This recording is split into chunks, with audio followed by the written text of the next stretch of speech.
Assalamualaikum warahmatullahi wabarakatuh. Pada pagi ini kita berada di tambak. Ini merupakan ciptaan Allah Subhanahu wa taala yang begitu luar biasa. Maka wahai sahabatku, marilah kita mensyukuri nikmat Allah Subhanahu wa taala.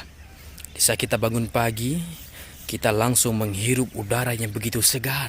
Itu merupakan nikmat Allah Subhanahu wa taala. Maka jangan pernah kita tidak mensyukuri nikmat Allah Subhanahu wa taala.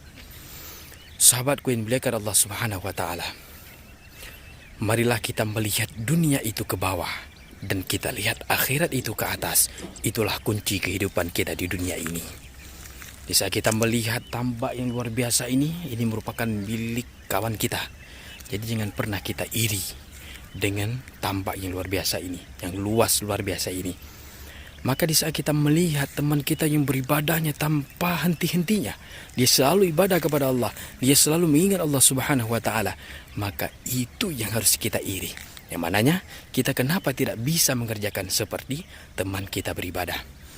Sekarang kita berada di tambak, ayo kita lihat bagaimana suasana di tambak yang begitu indah. Kita lihat ciptaan Allah yang begitu indah menawan. Let's go. Lost in the sound.